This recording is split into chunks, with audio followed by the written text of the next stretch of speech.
Sveiki! Te ir tāds lietas ūdeņas modelis, kā strādā daba. Šitanī te pusē šitas ir cilvēku pārveidots, kur nolīst un uzreiz viss pa taisno notek. Otrā pusē ir, kur ir ūdens uzkrājās augšā, tur ir imitēta dabiskā. Šajā vietā ir kāds tā kā domāts purvs, kur ūdens var uzkrāties un lēnām notekēt. Un tā ūdens sistēma ir dabiska, un te var redzēt atšķirību. Could you switch on, please?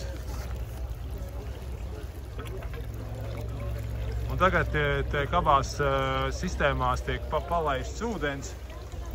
Redzēt, ka viņš tek būtībā vienādā ātrumā.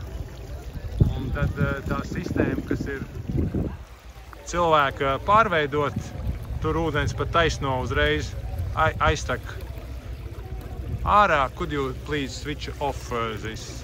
Thank you. Un te var redzēt, ka sistēma, kur ir nomelrēta, tur ir gandrīz ūdens jau viss iztecējis.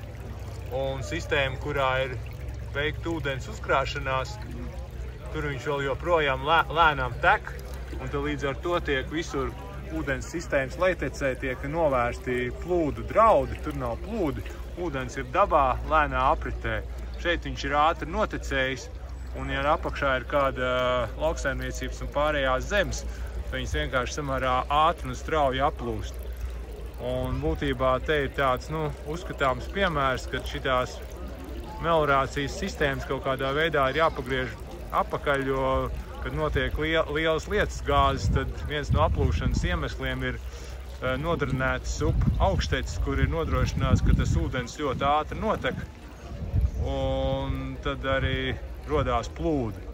Un būtībā būtu jāveido atkal mitrazemes, kas spētu uzkrāt ūdeni, un to ūdeni atdot lēnām. Un te var redzēt, kad te ūdens gandrīz netek, tur augšā viss ir sauss.